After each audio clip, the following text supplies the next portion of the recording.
नुसरत जब उसका शेड्यूल है उस समय होगी वो।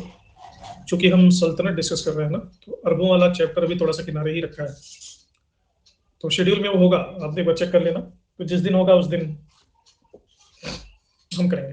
परसों है, परसों वाली क्लास ही तो यार इस समय करा रहे हैं। हालांकि गजनी पहले आना चाहिए, गोरी बाद में आना चाहिए, लेकिन पहले दिन वो आ गया, फिर कल गजनी कर लिया। ये रिशेड्यूल्ड क्लास।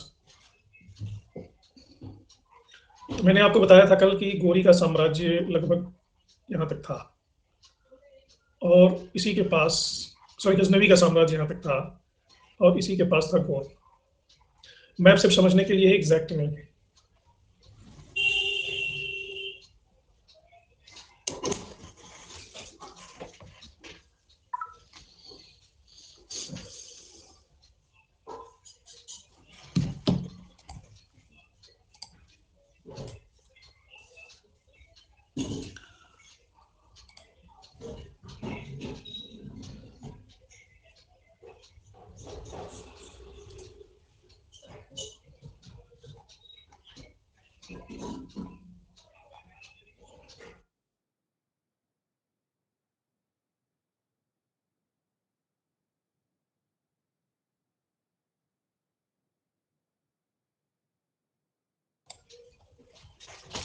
मीर कासिम इन लोगों से निसंदेह पहले आएगा, लेकिन मीर कासिम को मैंने शेड्यूल नहीं किया है किसी भी क्लास में। दूसरी बात यह है कि ये स्पेसिफिकली मिडिवल पीरियड की बात हो रही है। मीर कासिम का आक्रमण हुआ था 8वीं शताब्दी में। कब हुआ था? 712 ईस्वी में। अगर भारत के परिप्रेक्ष्य में देखा जाए तो ये मिडिवल पीरियड 712 ईस्वी नहीं, और वो एक आक्रमण बस था, ज्यादा कुछ उसका दूरगामी परिणाम हुआ नहीं। इसलिए मैंने इस क्लास को शेड्यूल नहीं किया है, लेकिन किसी दिन डाउट क्लियरिंग सेशन में उसको हम डिटेल में डिस्कस करेंगे। नेक्स्ट डाउट क्लियरिंग सेशन जो भी होगा उसमें मीर कासिम का ही एपिसोड डिस्कस करेंगे, ठीक है? क्योंकि वो जानना जरूरी है, वो एपिसोड इंपॉर्टेंट है, क्योंकि पहला मुगल आक्रमण था भारत में, अरबों का आक्रमण था। तो गौर बेसिकली कल मैंने यहां तक समझा दिया था कि गौर में संजर नामक व्यक्ति ने 1107 में अपना साम्राज्य स्थापित कर लिया था, और इस समय गौर का शासक था सल्जुक वंश का। उसका नाम था इजुद्दीन। इजुद्दीन को संजर ने बंदी बनाया और एक नए राजवंश की स्थापना की। इसके 6 बेटे थे: शैफुद्दीन, कुतुबुद्दीन, मोहम्मद, नासरुद्दीन मोहम्मद, अलाउद्दीन, हुसैन, बहाउद्दीन शाम, और फखरुद्दीन मसूद। इसका बड़ा बेटा सैफुद्दीन धर्मपरायण था, ईमानदार आदमी था। इसने सिंपली अपने साम्राज्य को अपने भाइयों में बांट दिया। लेकिन इसका छोटा भाई कुतुबुद्दीन इस बंटवारे से संतुष्ट नहीं हुआ, कहा कि ये तो घपला किया गया है। जो प्रॉफिटेबल एरिया है इन्होंने अपने पास रख लिया, जो स्ट्रगलिंग एरिया है वो हमको दे दिया।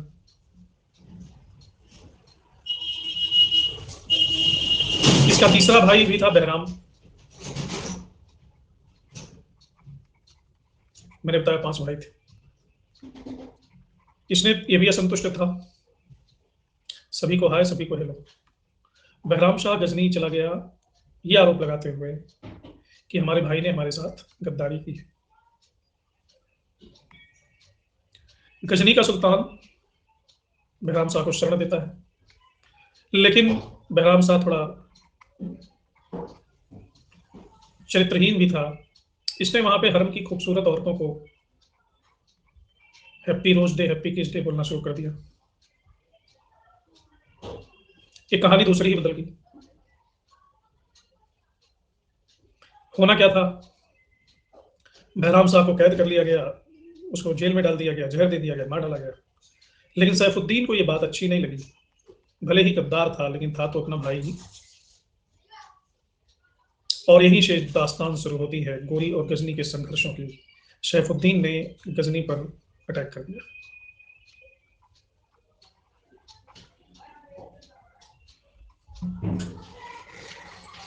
कि मेरे भाई को इसने इस छोटी सी बात के लिए क्यों दंडित किया।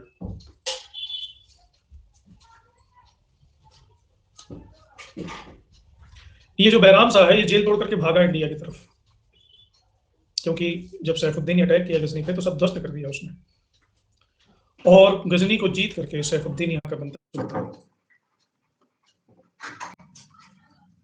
वापस लौट आता है सैफुद्दीन और अपने एक तीसरे भाई बहाउद्दीन शाम को गजनी का शासक बनाता है।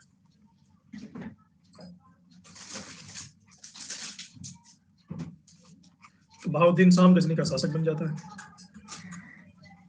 लेकिन बहराम शाह को यह समझ में नहीं आता है कि भाई, बहराम शाह कुछ और ही सोच रहा था तो कुटिल चरित्र का है ना। ये सोच रहा था कि हमको दंड देने के लिए मेरा भाई गजनी पे अटैक किया था।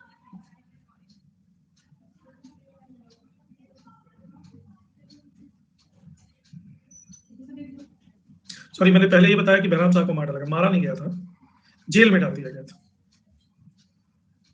तो बहराम शाह अपने भाई के इस अटैक को अदर वे राउंड लेता है और इंडिया से भारत में पंजाब के इलाके में भटकता रहता है, वहां पे अपनी सेनाएं जुटाता है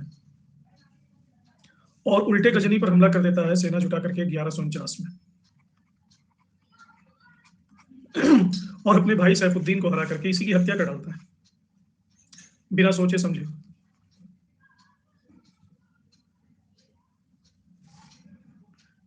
गजनी का सुल्तान है बहाउद्दीन शाह। इसको माजरा समझ में नहीं आता है कि जिस भाई के लिए सैफुद्दीन ने इतना बड़ा रिस्क लिया, उसी भाई ने उल्टा अटैक करके सैफुद्दीन को मारा। ये क्या हो गया?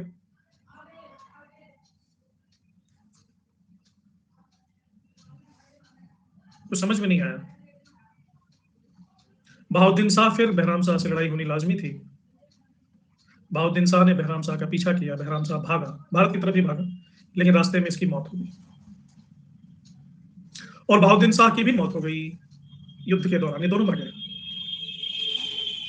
तो इसका पांचवा भाई आता है पिक्चर में, जिसका नाम है अलाउद्दीन हुसैन।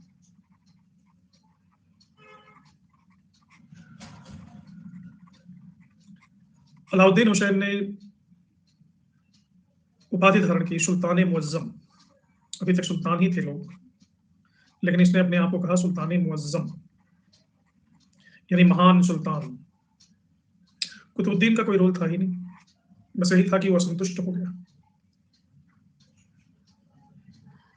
सुल्तान मुअज्जम अलाउद्दीन हुसैन जितने भी गजनी के पुराने सुल्तान थे उनके कब्रों को खुदवाता है फिर से, और उनकी हड्डियां निकलवा करके कुत्तों को खिलाता है। तो इसकी उपाधि पड़ गई जहां सोच। जहां सोच का मतलब होता है जहान को जलाने वाला। खैर,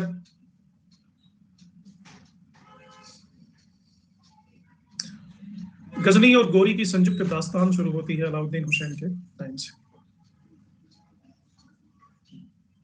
तीन भाई बचे थे, तीन भाइयों में बंटवारा कर दिया इसने अपने साम्राज्य का। अलाउद्दीन हुसैन की जब मौत होती है तो इसका बेटा सैफुद्दीन गद्दी पे बैठता है, लेकिन जल्दी ही मर जाता है। इसके बाद गयासुद्दीन बैठता है। गयासुद्दीन ने 1163 तक पूरे गजनी को जीत लिया।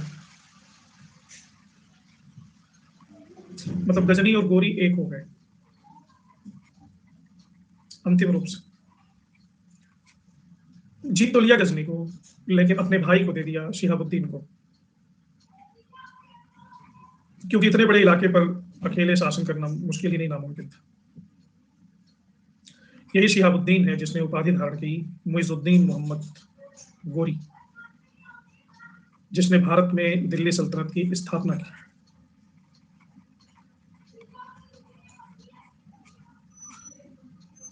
तो ये एक श्रृंखला है गजनी से लेकर के गोरी तक, और दोनों राजवंशों के टकराव की कहानी।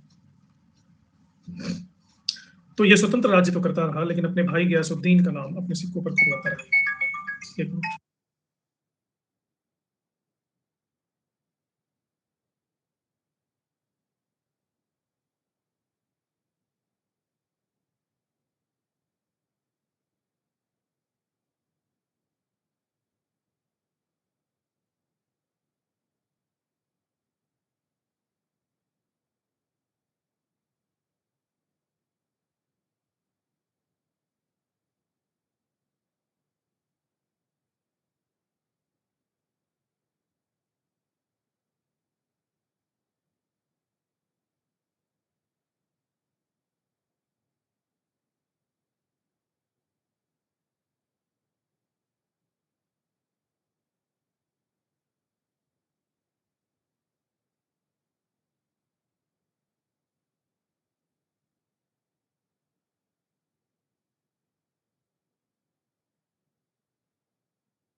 हाँ, गयासुद्दीन गौरी का भाई था। तो सिक्कों पर ये अपने भाई का नाम खुदवाता रहा और उसको अपना सर्वोच्च अधिकारी मानता था। लेकिन बहराम शाह ये जो मर गया था, ये अपना बेटा छोड़ के मरा था, क्योंकि इसके बेटे का नाम था खुसरो मलिक। खुसरो मलिक पंजाब के इलाके पे शासन कर रहा था।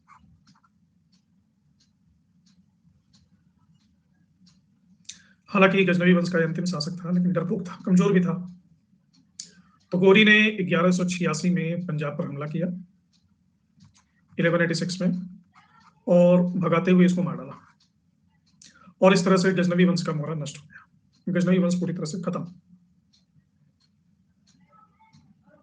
बहराम शाह का थोड़ा बहुत उल्लेख हमने कभी पढ़ा होगा कि विष्णु शर्मा ने जो किताब लिखी है पंचतंत्र, हालांकि उसका अरबी अनुवाद कलिलाह और दिमना के नाम से किया गया था, और उसका फारसी अनुवाद इसने करवाया था, बहराम शाह ने।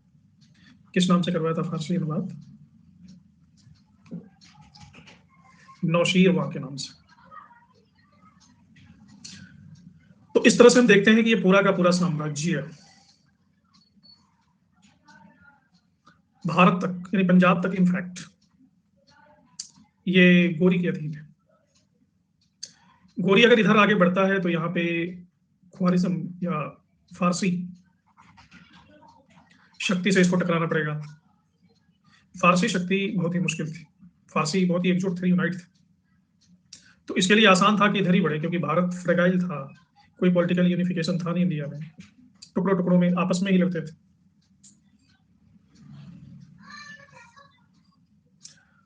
दूसरी गौरी के सामने संकट की स्थिति ये थी कि फारसी ख्वारिज्म को जीत चुके थे, खुरासान को जीत चुके थे, और मंसूबे बना रहे थे कि गौर और गजनी को भी कब्जा कर लिया जाए।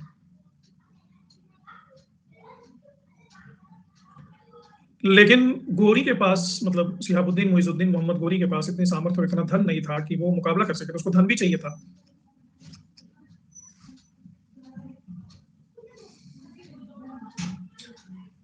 इस पूरे इलाके में गौरी के पहले बौद्ध धर्म का प्रभाव था, लेकिन गजनवी ने बुद्धिज्म के प्रभाव को कम करते हुए यहाँ पे इस्लाम का प्रभाव स्टैब्लिश किया। गौरी जिस तुर्की वंश से आता है उसे कहते हैं संसबानी। तुर्कियों की भी अलग अलग शाखाएं थी, संसबानी शाखा से आता है। मोहम्मद गौरी ने भारत में एक बहुत बड़े साम्राज्य की स्थापना की शुरुआती दिनों में, यानी बंगाल तक को इसने जीत लिया था। मैप में हम देखेंगे, ये गजनी है, ये गौर है, यहां से लेकर के बांग्लादेश तक आप देख सकते हैं, इधर फारस, इधर बांग्लादेश,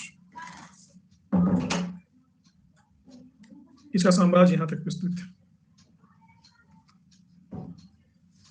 अब गौरी के आक्रमण के समय भारत की स्थिति बहुत अच्छी नहीं थी,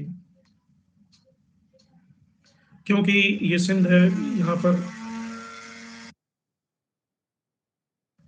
शुम्र खानदान शासन करता था। शुम्र, ये सिया मुस्लिम थे। ये मुल्तान है इसके बगल में, करमाथियों का शासन था यहाँ पर। पंजाब का मैंने बताया ही, लाहौर को सबसे पहले राजधानी खुसरो मलिक ने ही स्टेब्लिश किया था।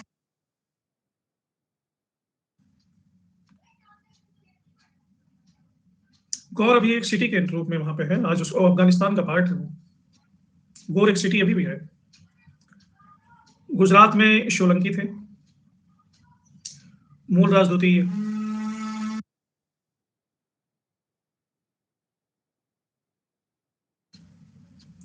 दिल्ली और अजमेर में हम देखते हैं पृथ्वीराज चौहान का शासन था। इसको कहा जाता था राय पिथौरा। गजनवी ने जी भारत में एंट्री नहीं की, गजनवी ने भारत में स्थायी राज्य की स्थापना नहीं की, गौरी ने की। गजनवी तो सिर्फ लुटेरा था।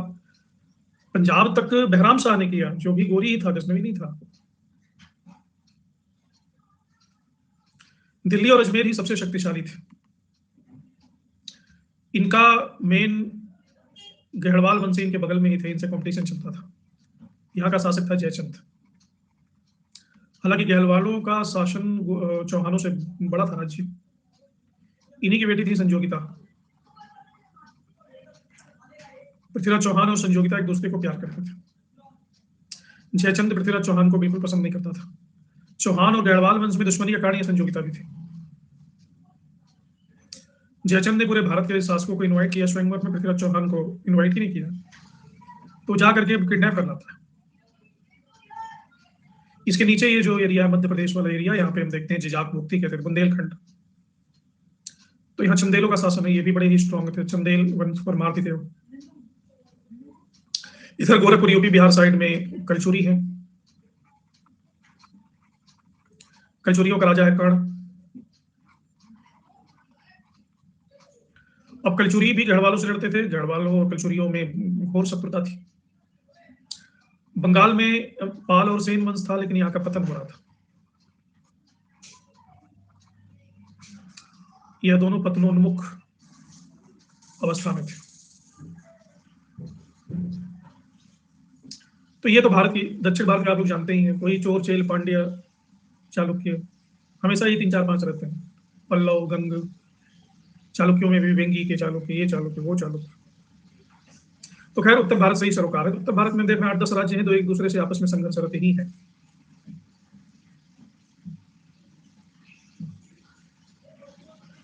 पहला आक्रमण इनका होता है मुल्तान और सिंध, क्योंकि पंजाब पर इनका शासन तो था ही, इसके पड़ोसी हैं मुल्तान और सिंध। करमार्थियों को हराना बड़ी मुश्किल बात नहीं थी, बड़ी आसानी से हरा करके मुल्तान को जीत लिया 1175 में। फिर ये गुजरात, इसके पड़ोस में है, गुजरात पे अटैक करता है 1178 में। यहां मूलराज द्वितीय का भाई है भीम द्वितीय, इसने छक्के छुड़ा दिए गोरी के, गोरी की सेना को खदेड़ खदेड़ कर मारा।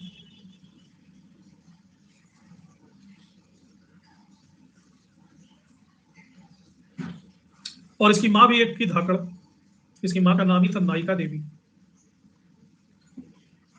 माउंट आबू के पास कायत्रा नाम की जगह पे नायिका देवी ने भी सेना का नेतृत्व किया और गोरी की सेना को हराया।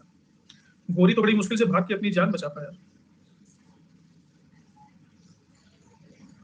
अब मूलराज ने भी हराया था इसके पहले, भीम के पहले मूलराज ने भी हराया था। इन तीनों ने हराया, मां ने, भाई ने, सभी ने। गोरी ने कहा कि हम गलत रास्ता पकड़ लिए थे, इधर से नहीं जाना है इंडिया में, इंडिया में सीधे पंजाब से ही जाओ।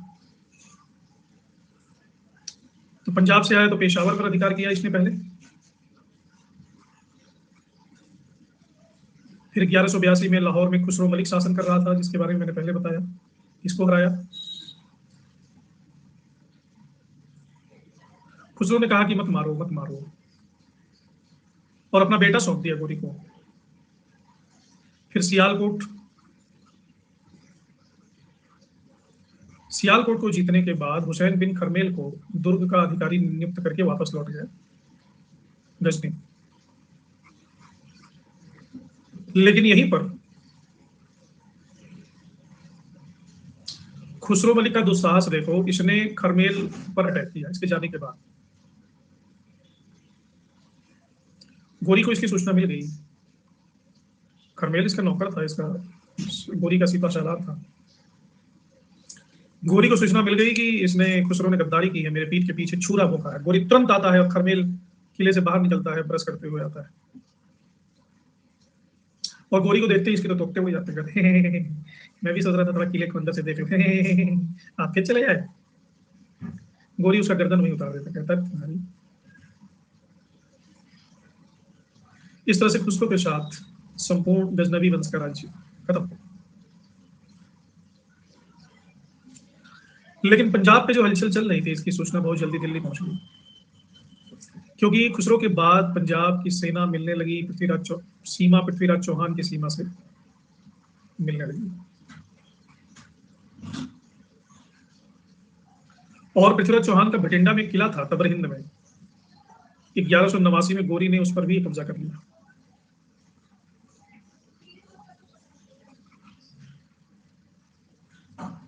और मलिक जियाउद्दीन तुर्की को वहां का रक्षक बनाया तबर हिंद का।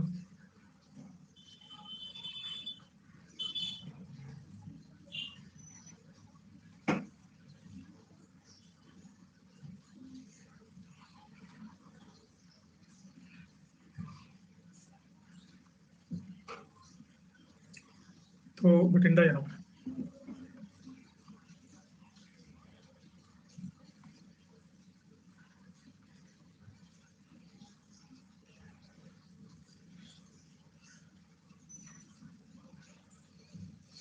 और यहाँ का रक्षक बना तुर्की।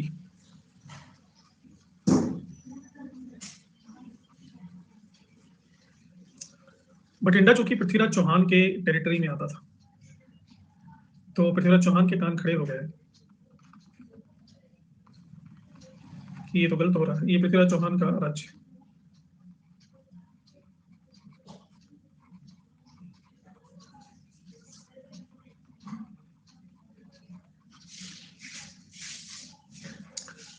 इसको पृथ्वीराज तृतीय भी कहते हैं।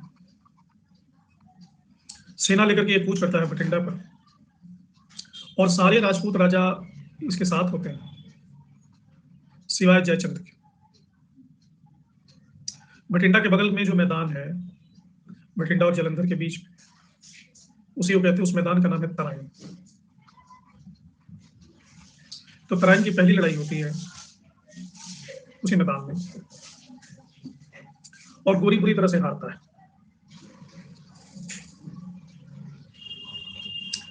और मलिक तुर्की को भी हरा करके बठिंडा के किले को जीत लेता है। हाँ, तराइन अभी भी है। तो गोरी की ये दूसरी जो पराजय थी, उसके तो होश उड़ गए। वो समझता था कि पृथ्वीराज चौहान कमजोर है, क्योंकि छोटे छोटे राज्य हैं। गोरी का साम्राज्य फिर भी बहुत व्यापक था। गोरी का साम्राज्य देखोगे यहाँ से लेकर के ये सब से था, और उसकी तुलना में पृथ्वीराज का साम्राज्य तो बड़ा छोटा है। इतने क्षुद्र व्यक्ति से हार गए।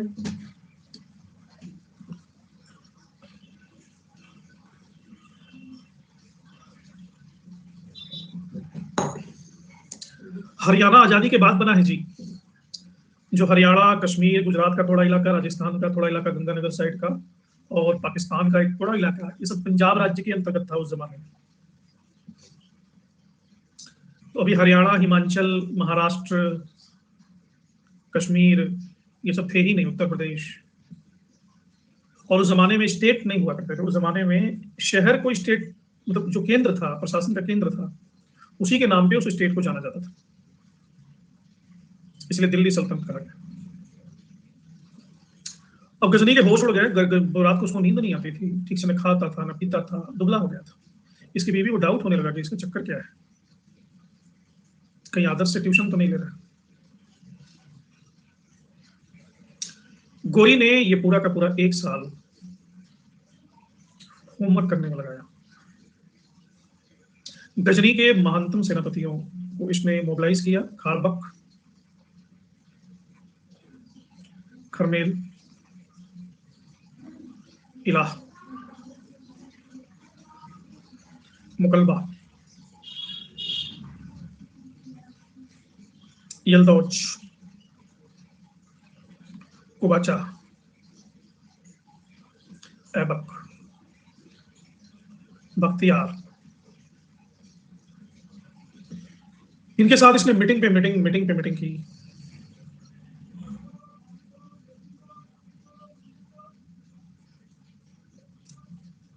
वो स्ट्रेट फॉरवर्ड कहना चाह रहा है। स्ट्रेट का मतलब कुछ और मत समझ लेना।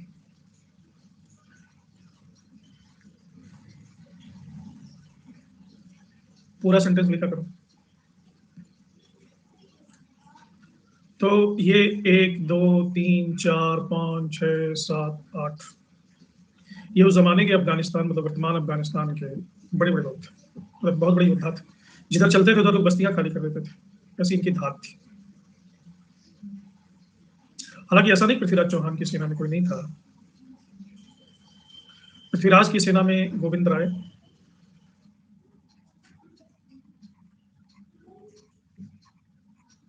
खंडे राय, बदमसा रावल, ये लोग भी बहुत पहुंचे हुए सेनापति थे, योद्धा थे। प्रॉब्लम ये हुई कि गोरी दोबारा जब आया, उसमें पृथ्वीराज चौहान हनीमून मना रहे थे, और जिस तरह से उन्होंने संजोगिता को लेकर के रफू चक्कर ये हुए थे स्वयंवर से, ये दांव उल्टा पड़ गया, क्योंकि स्वयंवर में उस समय पूरे भारत के बड़े बड़े राजा आए हुए थे और सभी सोचते थे कि वरमाला उनके ही गले में पड़े। पृथ्वीराज को तो इन्वाइट भी नहीं किया था इन्होंने। सिनेरियो क्या हो गया कि पृथ्वीराज चौहान संयुक्ता को लेकर भाग गए, तो आगे सभी राजाओं में लग गई कि ये तो हमारे साथ बड़ा ही गुस्ताखी हुआ है,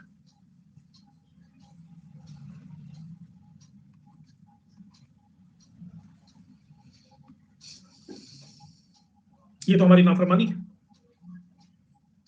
पृथ्वीराज चौहान इतना नहीं सोचा कि दूसरों पे क्या गुजरेगी, तो सिर्फ सोच रहा था कि भाई प्यार किया तो डरना क्या। तो दूसरी बार जब गौरी आता है तो Prithviraj Chauhan was not prepared, एक ही साल बाद, और उसको उम्मीद भी नहीं थी कि इतना जल्दी आ जाएगा। व्हाट्सएप भी नहीं था, फेसबुक भी नहीं था, इंस्टाग्राम भी नहीं था, कोई सोशल मीडिया साइट भी नहीं थी जिससे कुछ आइडिया लगे कि अफगानिस्तान में हो क्या रहा है। यहाँ तो बगल के घर में क्या हो रहा है वो भी नहीं पता चलता था। ये जो खंडेर आए थे, ये पत्थर को तलवार से तोड़ करके खंड खंड करते, इन्होंने पहली लड़ाई में गोरी को घायल किया था, लेकिन दूसरी लड़ाई में गोरी ने गोविंद राय और खंडे राय इन दोनों को मारा। पृथ्वीराज चौहान को सिरसा के पास बंदी बना लिया गया।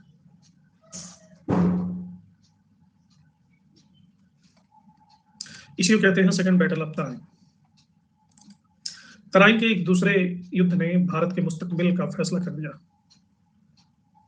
और भारत में एक नई ही कौम तुर्क शासक बनकर के काबिज हो गए।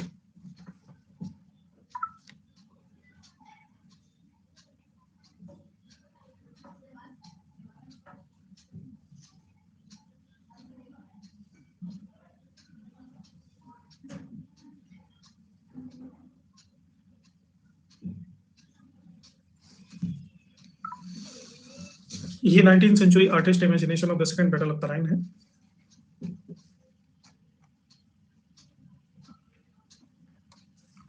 नेहा तुमको काफी अनुभव लग रहा है। अब नाना प्रकार के विद्वानों ने नाना प्रकार का मत दिया है कि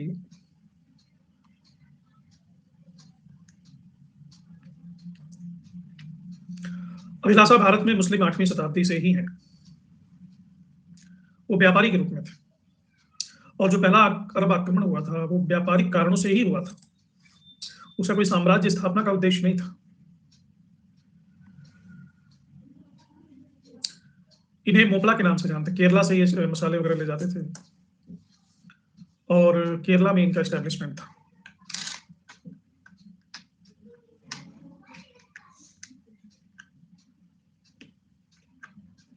बाद में जब पुर्तगालियों ने समुद्री मार्गों पर अपना अधिकार करना शुरू किया तो मोपलाओं ने इसका विद्रोह किया।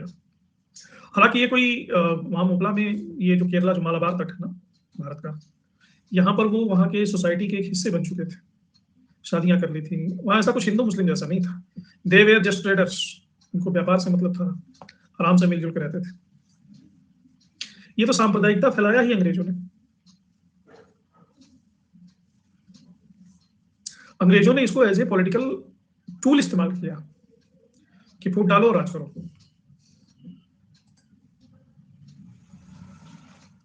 इस्लाम का प्रादुर्भाव 7वीं शताब्दी में होता है, 7वीं शताब्दी से ही व्यापार शुरू हो गया था भारत से। तो खैर पृथ्वीराज चौहान के बारे में चंद्रबरदाई लिखते हैं। चंद्रबरदाई दरबारी कवि थे, वो एक अलग ही कहानी बताते हैं कि शब्द भेदी बाण चलाना पृथ्वीराज चौहान को आता था। तो बंदी बना करके गजनी ले गया पृथ्वीराज को, और वहां गोरी को पता चला कि शब्द भेदी बाण चलाना जानते हैं पृथ्वीराज। तो उनका एक आयोजित किया गया समारोह और कहा गया कि शब्द भेदी बाण चला करके सुल्तान को हैप्पी करो, खुश करो। और सभी पूरा दरबार इस चीज को देखने के लिए इकट्ठा हुआ।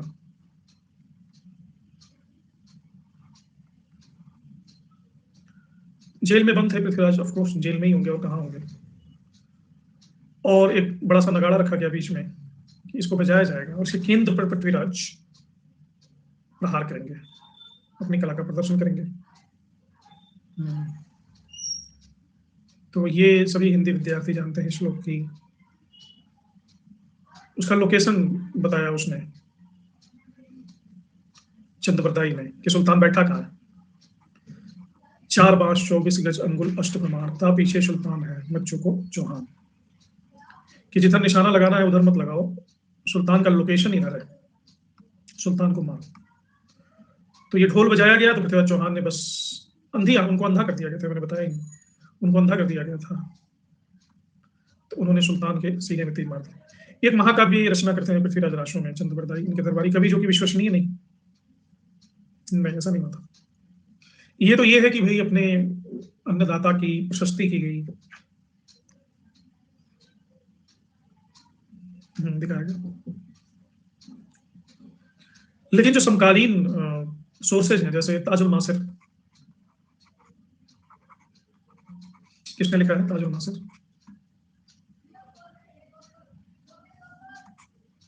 निजामी। इसने लिखा है कि पृथ्वीराज चौहान ने गोरी को कहा कि भाई ऐसा है कि तुमको तो यही तो चाहिए ना कि मैं तुम्हारे सबॉर्डिनेट काम करूं, तो ठीक है, मैं आपकी अधीनता स्वीकार करता हूं और आपके अधीन में मैं शासन करूंगा। पृथ्वीराज चौहान की सोच ये थी निजामी के अनुसार कि इनके अधीनस्थ शासक के रूप में कुछ दिन तक मैं कोशिश करूंगा अपनी बड़ी सेना बनाने की, और जब सक्षम हो जाऊंगा तो विद्रोह कर दूंगा और स्वतंत्र हो जाऊंगा, जैसा कि उस समय का रूटीन एक ऑप्शन हुआ करता था। तो गोरी भी मान गया इस बात को,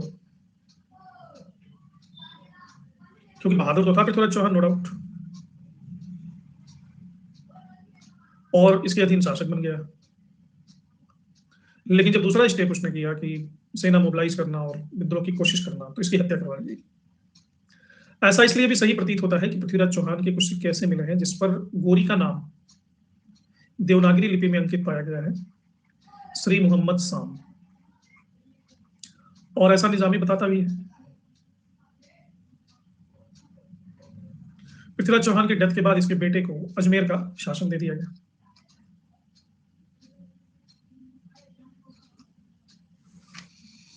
इसके बाद इसके जो भी इलाके थे, इसके इलाके क्या थे? दिल्ली,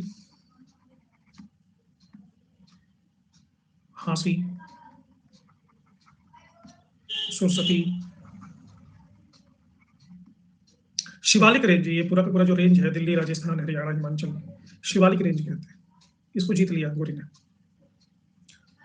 कोहराम यही था। कोहराम में इसने ऐबक को अपना गवर्नर नियुक्त किया। कोहराम ऐबक का मुख्यालय था,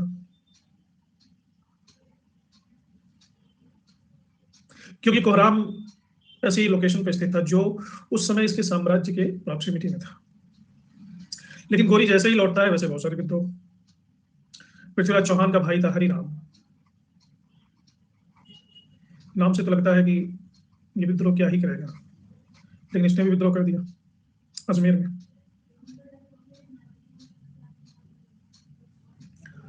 ऐबक जब इसको इनकाउंटर करता है तो इसने जौहर करवा दिया अपनी स्त्रियों को, और लड़ते हुए मारा गया। फिर ऐबक ने मेरठ, बरन,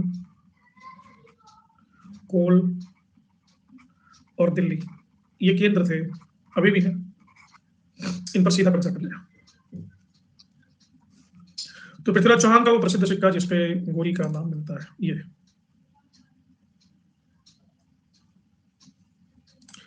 इसको पढ़ने की कोशिश की जाए, क्या लिखा है। कुछ ज्यादा ही इसमें लहर मार दिया इन्होंने, कुछ समझ में नहीं आ रहा क्या लिखा है, सजाने के चक्कर में बुस्ट्रोफेडन कर दिया। श्री बस समझ में आ रहा है।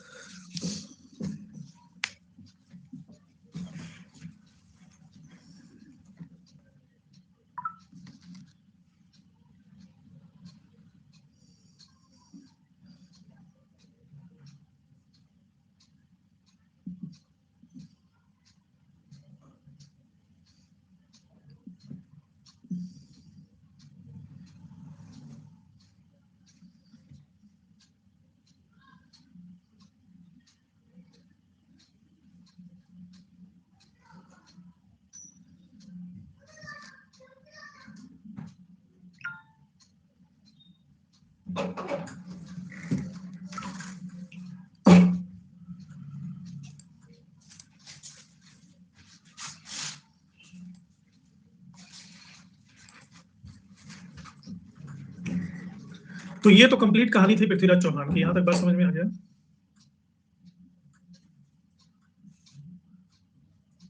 जो इतिहास में लिखा है वो।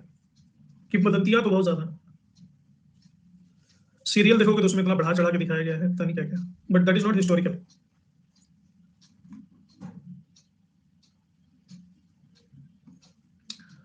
अब पृथ्वीराज चौहान के दूसरे जो दुश्मन थे, जो दिन रात माला जपा करते थे कि किसी तरह से ये पृथ्वीराज चौहान का खात्मा होना चाहिए, उनकी बारी थी। कहानी है ना, बकरे की अम्मा कब तक खैर बनाएगी।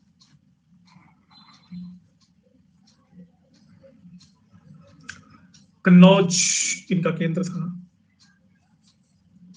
गहरवाल वंश।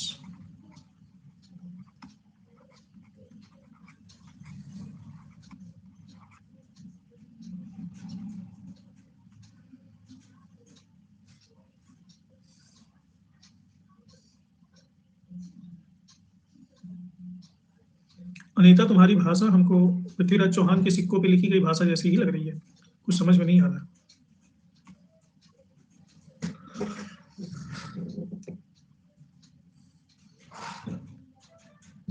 इसे कहते हैं चंदावर का युद्ध। कन्नौज के बगल में गांव है चंदावर।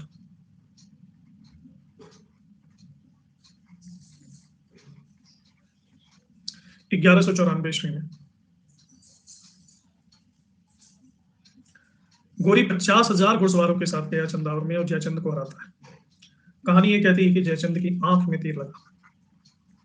जयचंद यह युद्ध जीत रहा था, लेकिन आंख में तीर लगने की वजह से जयचंद यह युद्ध हार गया। चंदावर के युद्ध से थोड़ी बहुत होप भी बची थी कि तुर्कों का राज्य स्थापित नहीं हो पाएगा, अगर जयचंद जीत जाता तो नहीं हो पाता। लेकिन ये आखिरी उम्मीद की किरण भी बुझ गई। अच्छा, हाँ, पहले ही आ जाते हैं काल्पनिक। बिल्कुल सही, क्या बात बोली हो, उसको देखने कोई फायदा ही नहीं है। हाँ, ये आंख में तीर कौन मार देता है, इस पर तो रिसर्च हुआ ही नहीं है। खैर, ये चंदावर के युद्ध ने उसके माथे पर चंदन लगा दिया कि भारत में तुर्की राज्य अब निश्चित है।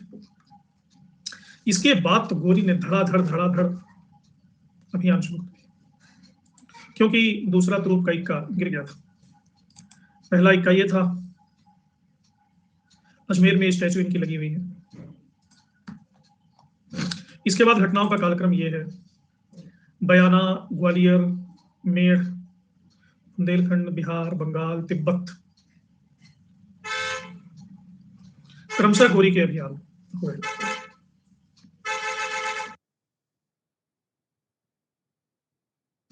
तो बयाना का राजा था कुमारपाल।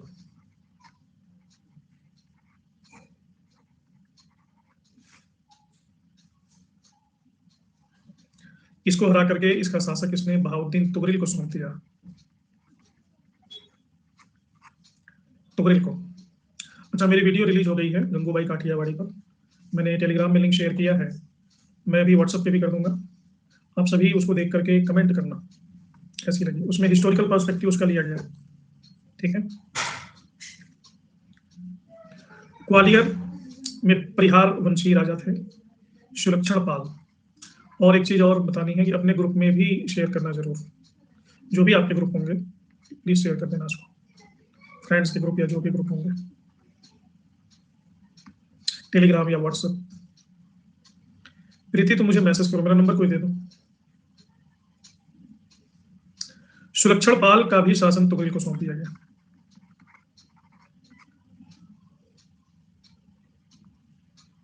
हाँ, यूनिवर्सिटी वाले शेयर कर दीजिए तो अति उत्तम है। मैसेज किया, मैसेज जो करेगा अभी क्लास के बाद में कर देता।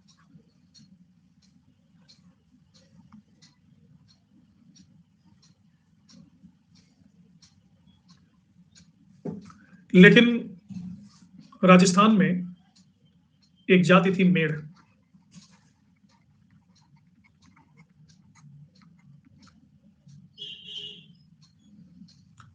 मेढ़ों ने विद्रोह किया राजस्थान में और इसका दमन किया गया।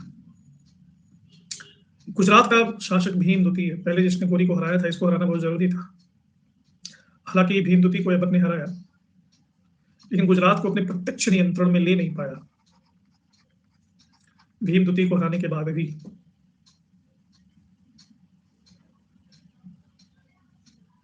1197 में बदायूं को जीतता है।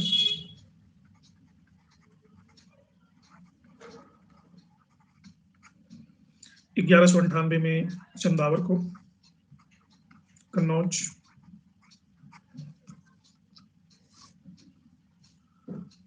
फिर राजपूताना। नहीं, नंबर नहीं दीजिए मुझे, मेरे नंबर पे मैसेज कीजिए।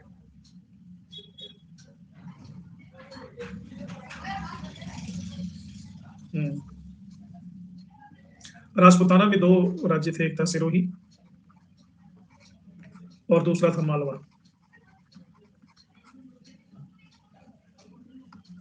बुंदेलखंड की भी विजय होती है 1202 में।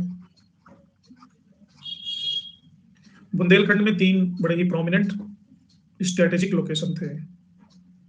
कोई शेयर कर दो। कालिंजर, महोबा, खजुराहो, इन तीनों पर अधिकार कर लिया, चंदेलों का अधिकार था। इसके बाद एक महत्वपूर्ण विजय थी बिहार की। बिहार का दायित्व सौंपा गया हसन अर्नब को।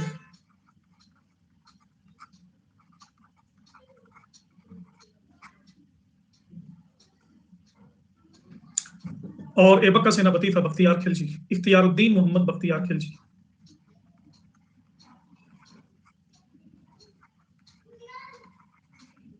इसने 1202 ईस्वी में बिहार की राजधानी उदंतपुर पर अधिकार कर लिया।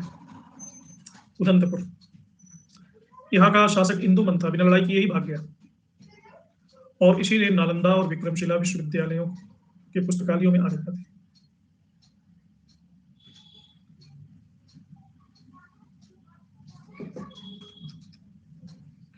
बिहार विजय का इसका सबसे काला पक्ष यह था कि इसने बौद्ध भिक्षुओं की हत्या की और अपार संपत्ति को लूटा। बंगाल पर सेन वंश का लक्ष्मण सेन का शासन था और इसकी राजधानी थी नादिया।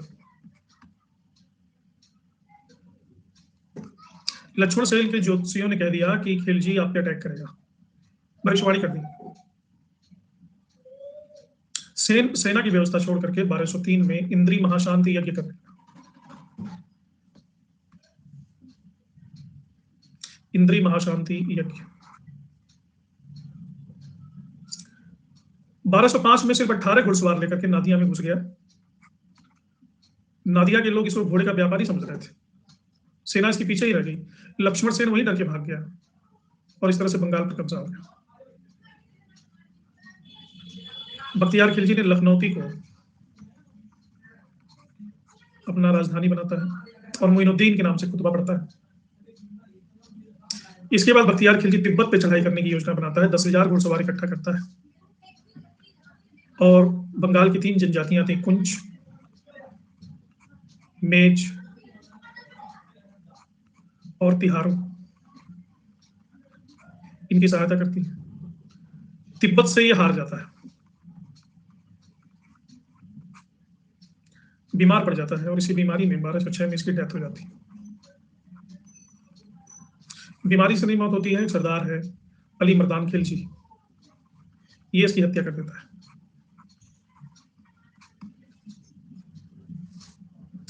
तो ये तो भारत में चल रहा था उस जमाने में जब गौरी भारत में नहीं था। भारत के प्रतिनिधि थे जिन्होंने अपने साम्राज्य का इनिशियली दिल्ली सल्तनत को कैसे विस्तार दिया।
तो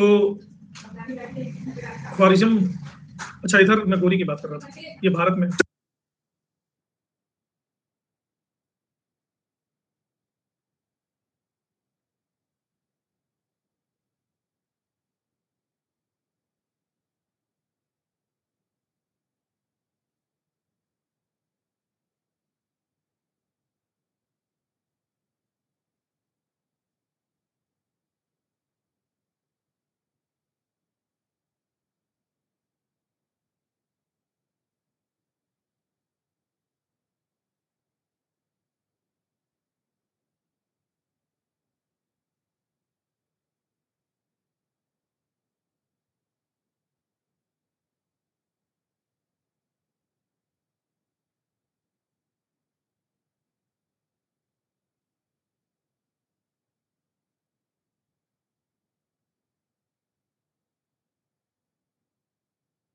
तो भारत में यही स्थिति थी जो मैंने आपको बताया, लेकिन यहाँ पर दो शासन थे, जैसे ईरान में ख्वारिज्म शाह।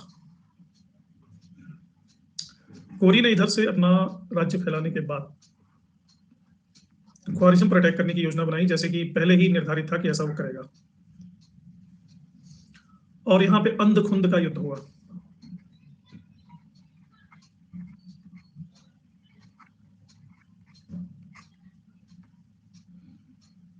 अंधखुंद के युद्ध में गोरी को ख्वारिज्म शाह ने हरा दिया। गोरी को ऐसी उम्मीद नहीं थी कि मैं इतनी शक्ति और इतना धन और इतने महान सेनापतियों के और इतनी विजय गाथा लिखने के बाद भी हार जाऊंगा।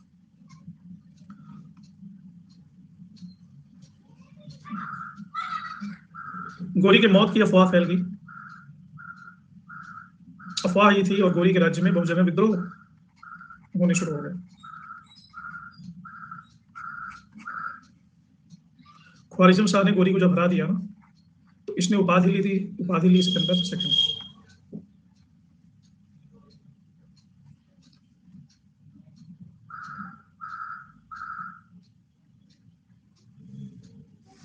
खैर, यहाँ से हारने के बाद इसने सोचा कि भारत पे ही अपनी नजर टिकाई जाए, ज्यादा दूर का खाब देखने का कोई फायदा है नहीं। तो अगला इनका जो अभियान था वो पंजाब के खोखरों के खिलाफ था, क्योंकि पंजाब में खोखरों ने बकन और सरकार, इन दोनों के नेतृत्व में पंजाब को मुक्त कराने का प्रयास शुरू कर दिया था।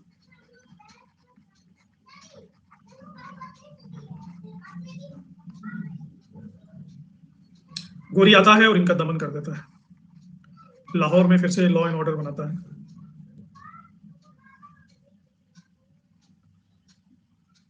और दमन करने के बाद जैसे ये वापस लौट रहा होता है, सिंधु नदी के किनारे एक जगह है दमयक।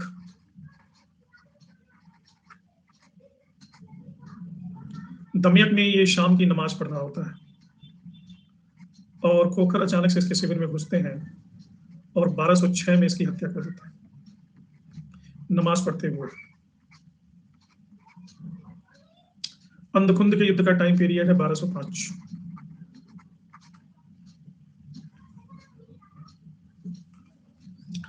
तो गोरी विजय की यात्रा के लिए निकला था, लेकिन अब इसकी विजय यात्रा शव यात्रा में बन गई। गोरी का कोई अपना बेटा नहीं था, भतीजा था महमूद।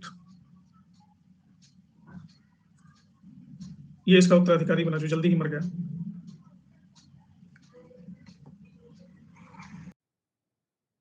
विस्तृत साम्राज्य बनाया था, इसको 5 भागों में 5 लोगों ने बांट दिया, 5 सेनापतियों में।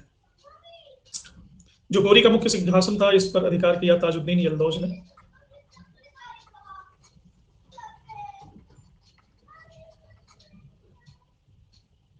गजनी पर बाद में ख्वारिज्म शाह ने इसको भी हरा दिया और इसको अपने अधिकार में ले लिया। जो मुल्तान और सिंध का इलाका था, वर्तमान पाकिस्तान का, उस पर नासरुद्दीन को बचा।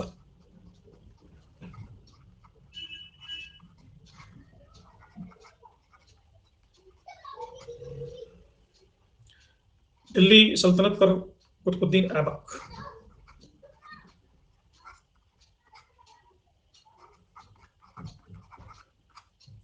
और बंगाल वाले इलाके पर बख्तियारुद्दीन खिलजी, जो कि आगे चल करके मरी गया था यहाँ पे एक दूसरा ही वंश शुरू हुआ। चूंकि कुतुबुद्दीन ऐबक गोरी का गुलाम था, ये सारे ही गुलाम थे, इसलिए दिल्ली सल्तनत को कहा जाता है गुलाम वंश, स्लेव डायनेस्टी।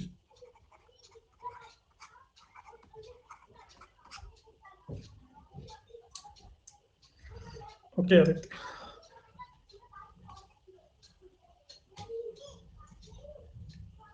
चार ही थे, 5 चाहिए क्या पूरे? 5 पांडव।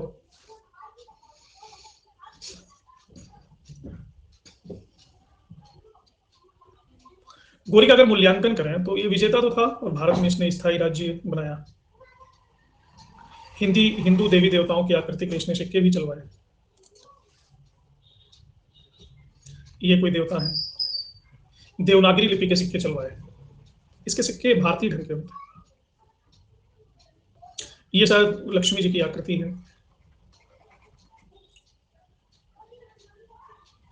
ये घुड़सवार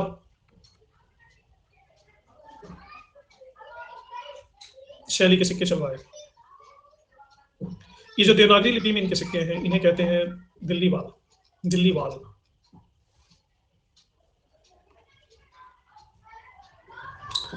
सेकुलर टाइप का तो था। एक्चुअली गोरी का जो मेन कंसर्न था, वो कंसर्न वो नहीं था कि हिंदू मुसलमान या सांप्रदायिकता वाला नहीं था, उसको अपने राज्य विस्तार से मतलब था।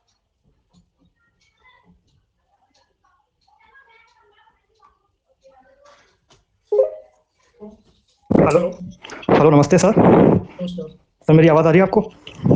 सर मैं आपसे एक प्रश्न कर सकता हूँ?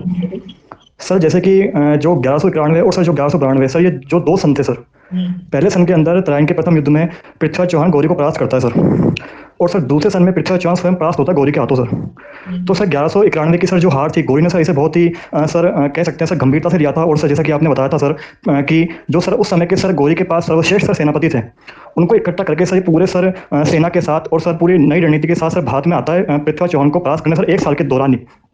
सर मेरा इस संदर्भ प्रश्न ये है कि सर उस समय की सर जो तत्कालीन सर गुप्तचर व्यवस्था थी सर पृथ्वीराज चौहान तृतीय की, सर क्या वो बिल्कुल सर एक तरह से सर लचीली थी कि सर क्या कि आगमन की सर सूचना नहीं दे पाई थी?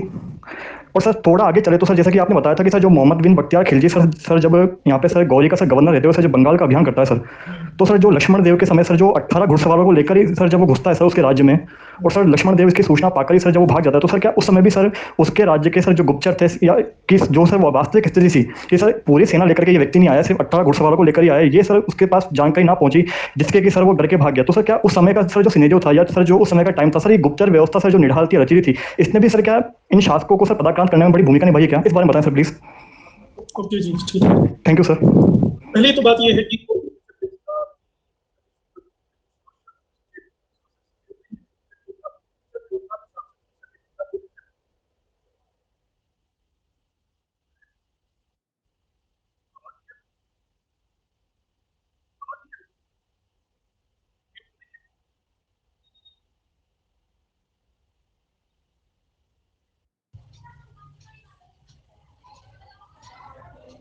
अभी आ रही आवाज?